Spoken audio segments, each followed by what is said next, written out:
샬롬.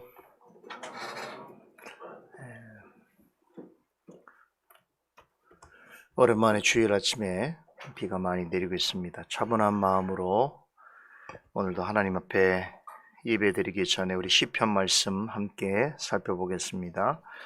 오늘 살펴볼 말씀은 방금 찬송하신 시편 128편입니다. 128편 1절로부터 6절 말씀까지 한 목소리로 읽어보도록 하겠습니다. 여호와를 경외하며 그 도에 행하는 자마다 복이 있도다.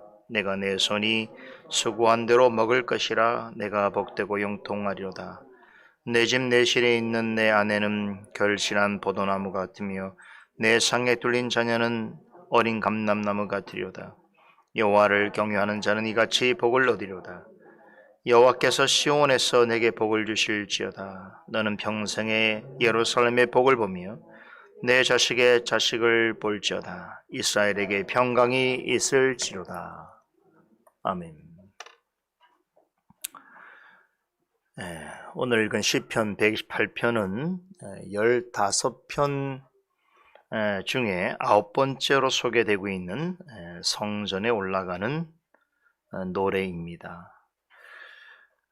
주제와 내용 면에 있어서 지난주에 살펴왔던 127편과 매우 밀접한 관련이 있습니다. 그래서 어떤 성경학자는 시편 127편과 128편은 주제의 통일성이라는 관점에서 볼 때 한 편의 시라고 주장하기도 합니다. 그렇게 볼 수 있는 근거가 있습니다. 그럼에도 대부분의 성경학자들은 서로 독립된 두 개의 시편으로 보고 있는데요. 여러 면에서 두 시편은 비교가 됩니다. 그 중에서 가장 주목할 점은 시편 127편은 집을 세우는 자의 수고가 헛되다라고 하는 표현으로 시작되고 있지요. 반면에 128편은 여호와를 경외하는 자는 복되도다라고 하는 표현으로 시작되고 있습니다. 이렇게 두 시편은 실질적으로 가정과 교회를 향한 그런 말씀이라고 볼 수가 있는데 내용을 전달하는 관점에서는 사뭇 다릅니다.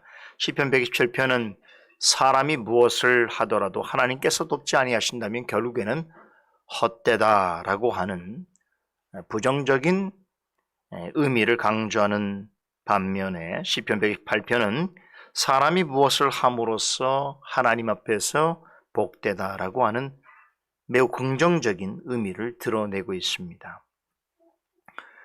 시편 127편에서 가장 자주 반복되는 단어가 있었죠. 1절에 3절까지 헛되다, 허사로다라고 하는 말이었습니다. 그런데 이제 오늘 시편 128편에서도 연속적으로 반복해서 등장하는 단어가 있습니다. 뭐 같습니까? 복이라는 말이죠. 우리 한글 성경에는 전체적으로 5번 복이라는 말이 언급됩니다. 1절에 복이 있도다 라는 말로 시작해서 2절에 내가 복되고 형통하리로다 라는 말로, 4절에 이같이 복이 있으리로다, 5절에는 내게 복을 주실지어다, 그리고 너는 평생에 예루살렘의 복을 보며 라고 하는 복에 관하여서 5번이나 언급이 되고 있습니다. 3절과 6절 같은 경우에도 복이라는 말만 언급되어 있지 않을 뿐이지 실제로는 복 있는 자가 어떠한가에 대해서 설명하고 있습니다. 이런 점에서 볼 때 시편 128편은 온통 복이라고 하는 말로서 도배하고 있는 그런 시편이다라고 말해도 과언이 아닙니다. 시편 말씀을 보면 복에 관해서 언급하는 그런 시편들이 적지 않음에도 불구하고 제가 보기에 한 점의 부정적인 표현이나 또 어떤 대립이나 갈등되어지는 내용이 없이 시종, 아름답고 사랑스러운 어조로 복에 관하여서 언급하고 있는 시편은 거의 이 시편이 유일하다라고 생각을 합니다. 우리 대표적으로 복에 관한 말씀이라면 시편 1편을 기억하죠? 복 있는 사람은 이라고 하는 말로 시작하는데 이 시편만 보더라도 악인의 꾀를 쫓고 주인의 길에 서고 오만한 자의 자리에 앉는 사람이 등장하지요. 이렇게 대부분의 시편들은 복에 관해서 말을 하더라도 복과 대립되는 그런 표현들과 내용들을 설명합니다만 시편 128편은 그 어디에도 조금도 부정적인 그런 표현이 나오지 않습니다. 처음부터 끝까지 하나님이 주시는 복과 그 복을 받아 누리는 자에 대해서만 이야기할 뿐입니다. 자, 이런 것을 생각해 볼 때 이 시편 128편을 성전에 오르면서 불렀던 순례자들이 마음이 어떠했을까를 짐작하게 되는 것이지요. 고되고 힘든 여정길을 마치고 이제 성전에 도착해서 이 찬송을 부르면서 성전으로 나아가게 될 때에 그들의 마음에 아마 행복감과 즐거움이 가득하였을 것입니다. 본 시편은 그처럼 하나님을 경배하러 주님의 교회로 나온 여러분과 저에게도 우리의 심령 가운데 이러한 위로와 기쁨과 소망을 가져다 주는 말씀이라 생각합니다. 자, 이런 설명을 듣고 나면 과연 오늘 시편 128편이 어떤 교훈과 의미를 우리에게 전하는가 궁금해질 수밖에 없습니다.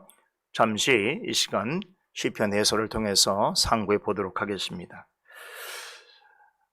자, 여러분들 중에 혹시 복받기 싫어하는 분 손 들어보세요. 행복하기를 원치 않는 분 나가주세요. 아무도 없죠.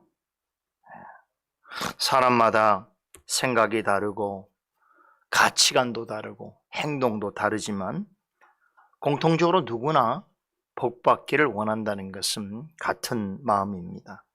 다들 행복하기를 원하지요. 그렇다면 인생에서 가장 크고 아름다운 축복과 행복은 무엇인가? 여러분에게 있어서 인생의 가장 최고의 축복과 행복은 무엇입니까? 이 점에 있어서 성령의 영감을 받은 시인은 모든 인생을 통틀어서 가장 큰 축복과 행복을 가진 사람에 대해서 이야기합니다.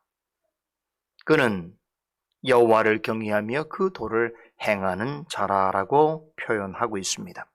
그런 사람은 참으로 복되다라고 외칩니다.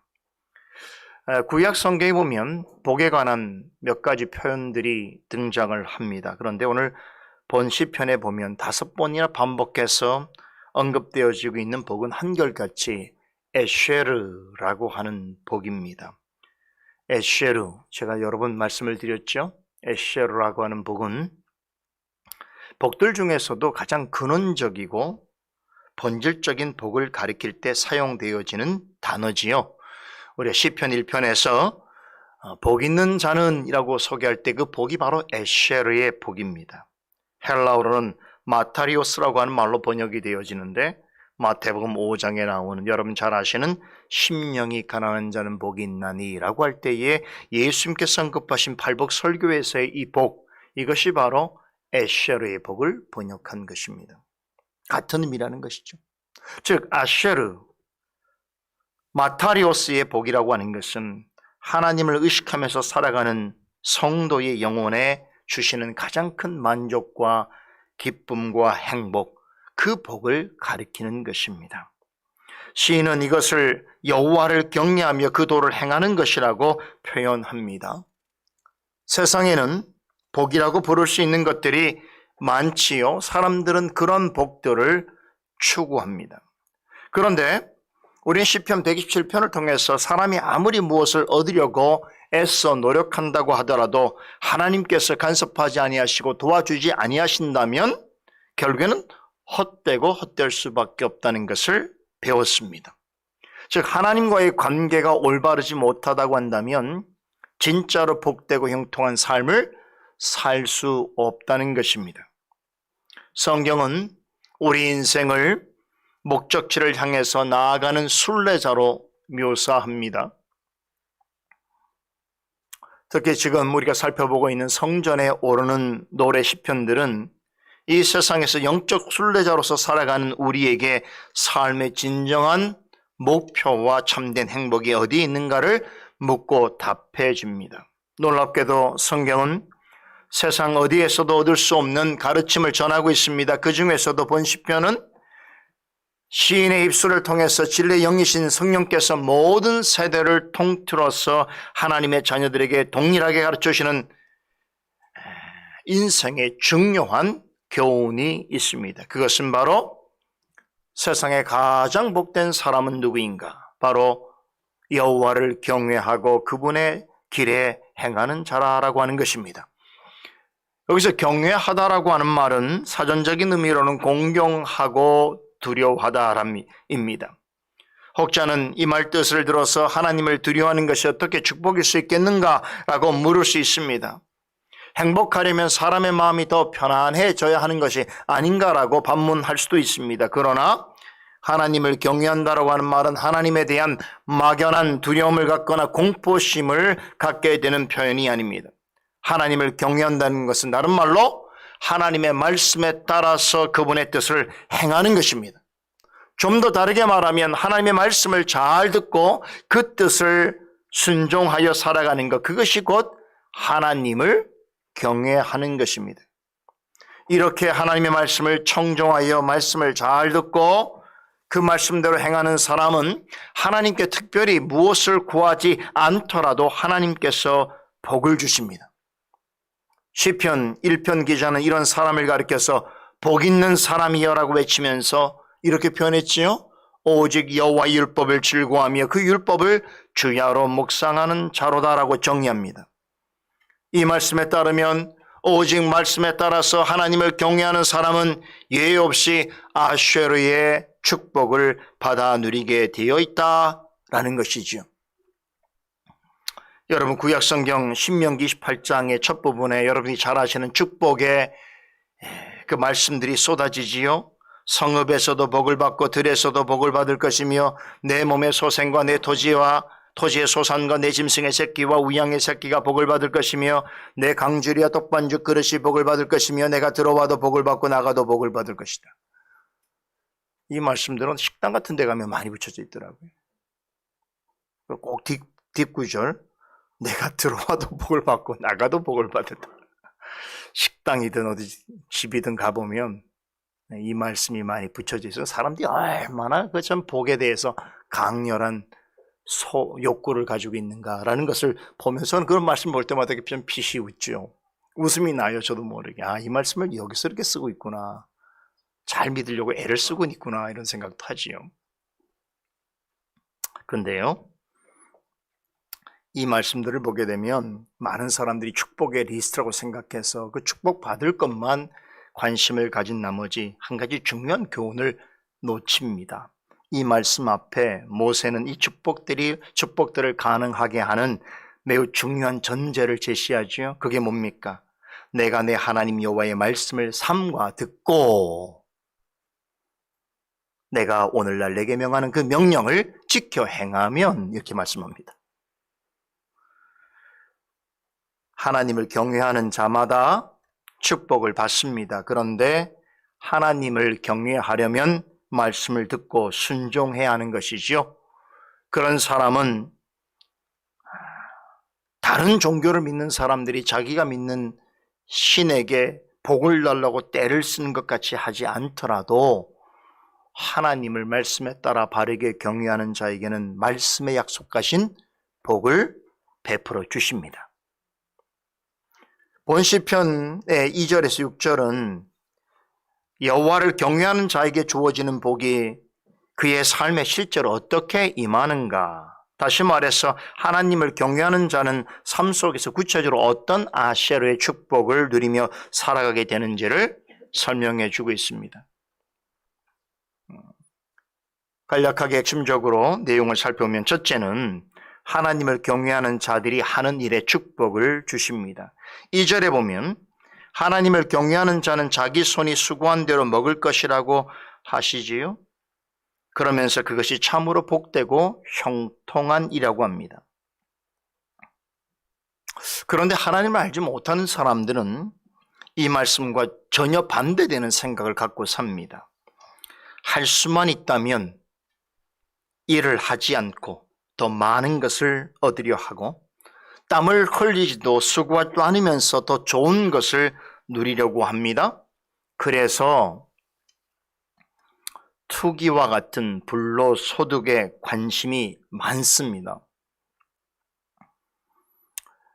한창 열심히 일해야 하는 이 시대의 젊은이들도 주식, 게임, 도박, 경마 등과 같은 한탕주의에 깊이 빠져 있습니다. 나가서 일해야 될 사람들이 일을 하지 않고 매 시간 하루 24시간을 핸드폰을 쥐어들고 뭔가를 두드리고 있어요. 계속. 이래서 한탕 벌면 인생이 편할 거라고 생각하지요. 여러분, 그렇게 해서 얻는 물질과 편함은 진정한 복이 아닙니다. 성경은 그 어디에도 그런 방식으로 믿는 자를 부자로 만들어 주시겠다라고 하는 약속이 없습니다. 우리의 손으로 수고하여 얻은 것으로 한날을 족하게 살 수 있는 것, 그것이 진정한 행복이요 형통이라고 말씀하십니다. 하나님 앞에서 사람이 얼마나 많이 가졌는지, 어떤 집에서 살고 있는지, 어떤 음식을 먹고 어떤 옷을 입고 어떤 차를 타고 사는가 하는 것은 생의 본질도 삶의 핵심도 아닙니다. 자꾸 믿지 않는 사람들 삶의 외형을 보지 마세요. 다 헛것이. 하루를 살아도 하나님을 경외하고 자신의 손을 통해서 주시는 일용할 양식을 즐거워하고 감사히 할 수 있다는 것, 그게 진정으로 복되고 형통한 삶입니다. 세상처럼 사람들처럼 날마다 무엇을 먹을까 마실까 무엇을 입을까 하는 것으로 근심하지 않고, 여러분, 날마다 나에게 할 일이 주어져 있고 그것을 감당할 수 있도록 주께서 힘과 지식과 기회를 주시는 것, 여러분, 그것을 진정으로 감사하고 살고 있는가? 여러분, 하루하루마다 여러분들이 할 일이 있습니까? 그 수고한 덕분에 먹고 살고 있습니까? 그 하는 일에 기쁨과 감사의 열매가 있습니까? 그렇다면 하나님 앞에서 행복한 것이에요. 우리 믿는 자는 그런 마음을 가져야 합니다. 하나님께서는 우리가 날마다 하게 되는 일, 우리에게 맡기신 일에 반드시 축복해 주십니다. 둘째는 하나님을 경외하는 자들의 가정에 축복을 주십니다. 3절, 4절 내용인데요.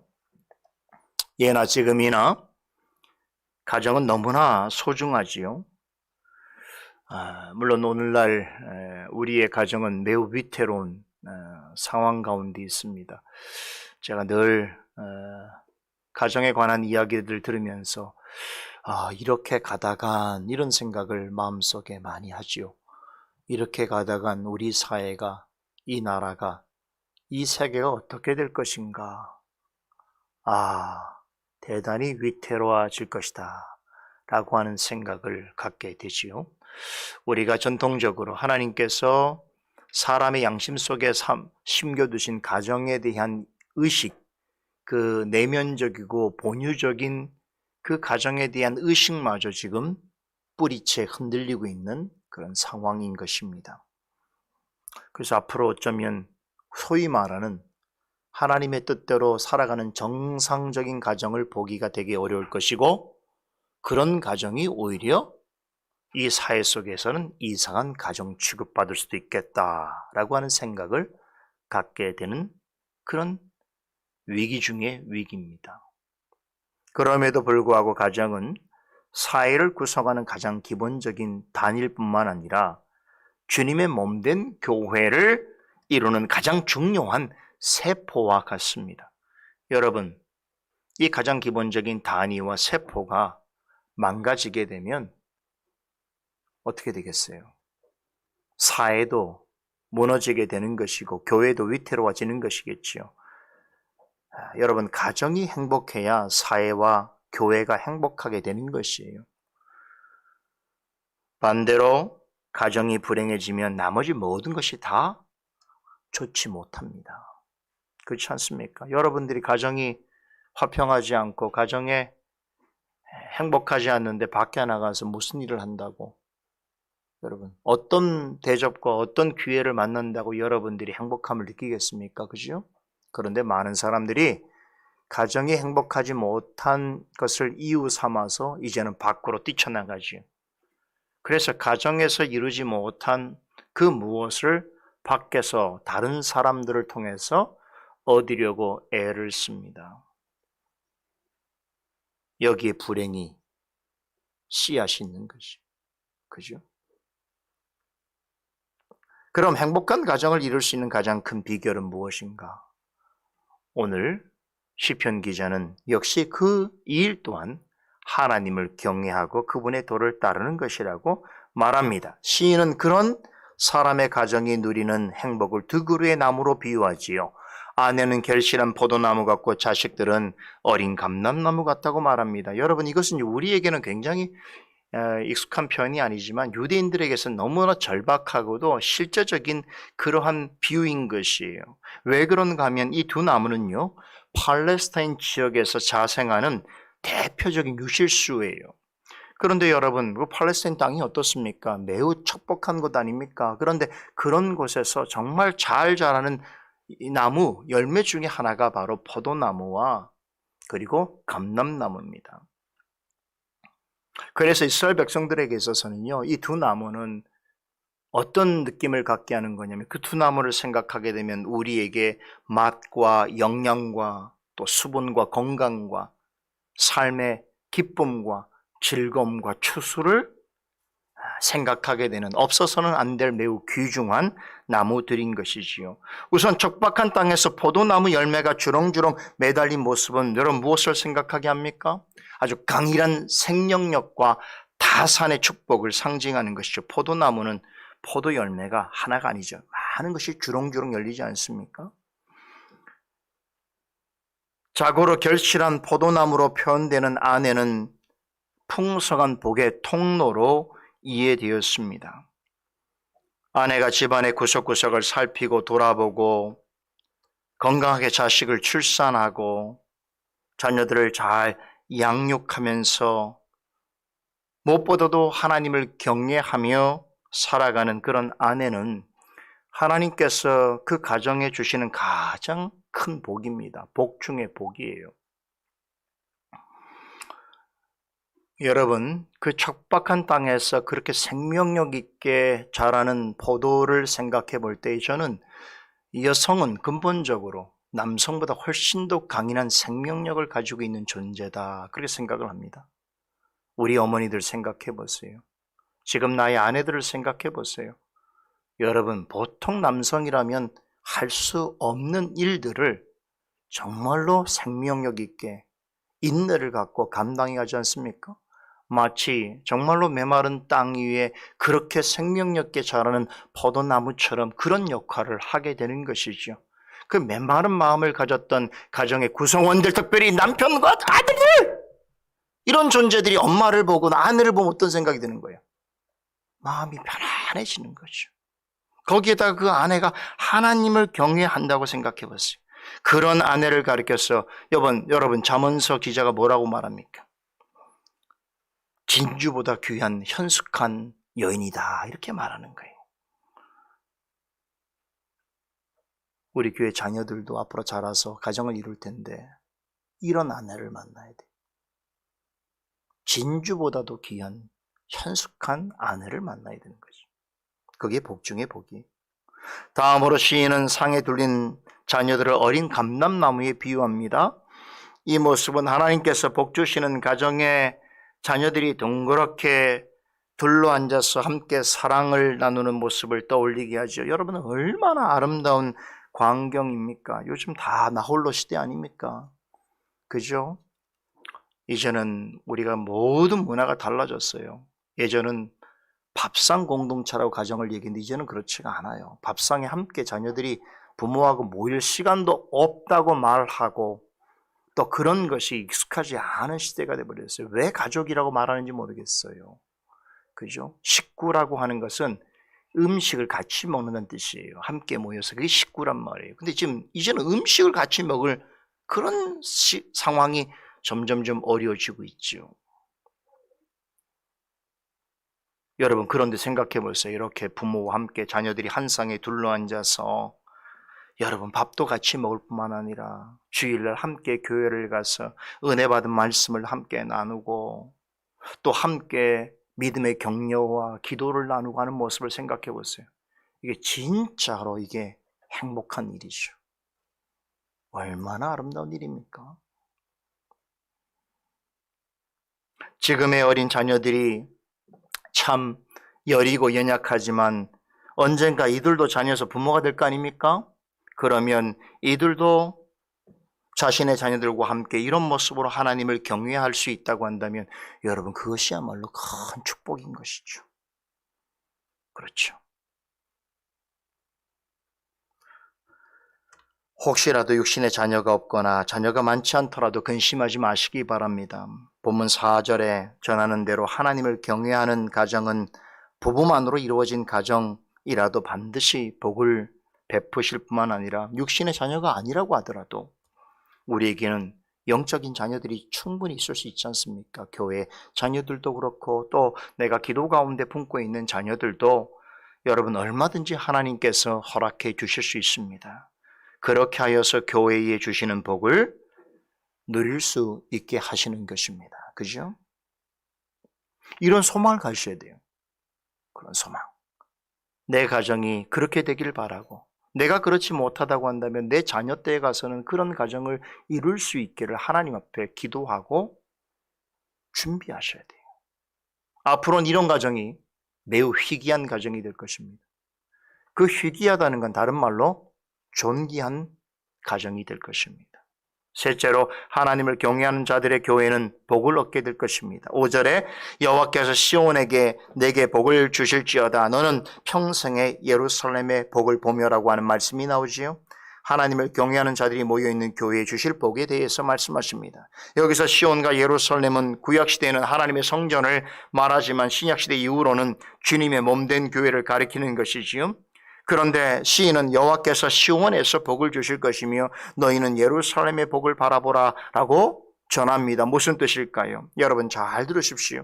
하나님께서는 옛적부터 지금까지 하나님의 택한 백성들이 모여있는 곳 오늘날에는 교회 그 교회에서 그리고 교회를 통해서 가정들과 성도들에게 복을 베푸신다는 것입니다. 교회는 하나님께서 하늘의 복을 베푸시는 가장 존귀하고 확실한 복의 통로입니다. 하나님께서 모든 시대에 교회를 세우시고 성도들을 교회로 부르시고 하나님께 찬송과 경배를 드리도록 하신 까닭이 여기에 있습니다. 그래서 칼빈은 이러한 교회를 가리켜서 모든 경건한 성도들의 어머니라고 불렀습니다. 여러분 어린 아이가 어머니의 품을 떠날 수 없듯이 성도는 주님의 몸된 교회를 떠나서는 진정한 축복과 은혜를 받아 누릴 수가 없다는 것입니다.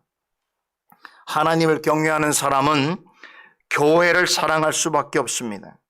그리스도께서는 교회를 사랑하는 모범을 보이셨습니다. 어떻게 교회를 사랑하셨어요? 그리스도가 자신의 생명을 바쳐서 교회를 사랑하셨습니다. 여러분, 우리도 그렇게 생각하셔야 돼요. 가정 소중하지요. 그 가정보다도 본질적인 가정이 교회입니다. 교회도 내가 내 가정을 사랑하는 것만큼 사랑하셔야 되는 거예요. 우리 남성도님들 잘 들으셔요. 나가서 밖에서 어떤 일을 하고 수고하고 헌신하는 것들이 가정을 위한 일이죠. 가정을 위해서는 내가 이렇게 수고하고 헌신하는 것이 마땅하고 생각하는데 내가 과연 주님의 교회를 위해서는 어떤 수고와 헌신을 하고 있는가 늘 생각하셔야 돼요. 그래서 어떤 기도 제목을 가지셔야 되냐면 나로 하여금 내 가정을 헌신하여 세우듯이 주님의 교회를 위하여 귀한 헌신을 다할 수 있는 자가 되게 해 주십시오. 그런 기회와 그런 능력을 허락해 주십시오로 기도하셔야 돼요. 그래서 어느 때에 교회를 위해서 주님의 다음 세대를 위해서 하실 일들을 하셔야 되는 거예요. 그러라고 가장으로 세우신 것이고 교회 일꾼으로 부르시는 거예요. 내 가정만 생각하시면 안 돼요. 교회를 생각하셔야 돼요. 왜냐? 교회는 하나님의 백성들에게 진정한 복과 은혜를 베푸는 축복의 통로이기 때문입니다. 그러기에 시인과 순례자들은 예루살렘 성전을 향해서 나아갈 때에 5절에서 6절 말씀의 의미를 되새기면서 성전에 올라가는 노래를 불렀지요. 우리 5절 6절 다시 한번 읽고 오늘 해설을 마치겠습니다. 5절 6절 한 목소리 읽겠습니다. 여호와께서 시온에서 내게 복을 주실지어다. 너는 평생에 예루살렘의 복을 보며 내 자식의 자식을 볼지어다. 이스라엘에게 평강이 있을지어다. 여러분, 우리의 소망이 되어야 하는 것입니다. 지금 우리는 이 교회를 통해서 하나님이 주시는 축복과 은혜를 누리고 있습니다. 그런데 나만 받으면 안 돼요. 내 자식의 자식들이 누릴 수 있도록 하셔야 돼요. 그러면 어떻게 해야 되겠습니까? 내가 지금 무엇을 해야 되겠습니까? 하나님이 왜 나를 교회에 부르셔서 교회 일원으로 삼으시겠습니까? 나만을 위해서가 아니에요. 자식의 자식들을 위해서 주님께서 하시는 일들이. 그럴 때에 여러분, 우리 교회가 또한 여러분의 가정이, 여러분의 일터가 이 세상 가운데서 특별히 하나님께서 구별하여 세우시고 이끄시고 또한 함께 하시는 그러한 축복과 은혜의 통로와 기관이 될 줄로 믿습니다.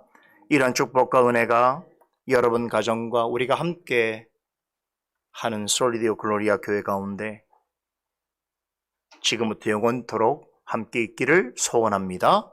기도하십시다. 거룩하신 하나님, 이 복된 주일에 오늘도 시편 말씀을 통해서 우리의 주시는 일들과 가정과 교회 가운데 주시는 축복이 무엇인지를 알도록 하신 것 감사합니다. 여호와를 경외하고 그 도를 행하는 데에 가장 큰 축복과 은혜가 있음을 다시 한번 깨닫게 되오니 오늘 우리에게 주신 이런 삶의 환경과 과정 속에서 하나님이 주신 이 귀한 것들을 소중히 여기며 또 감사하며 하나님 앞에 나아가 영광 돌릴 수 있는 우리 모두가 되게 하여 주시옵소서. 감사드리며 예수 그리스도 이름으로 기도드리옵나이다.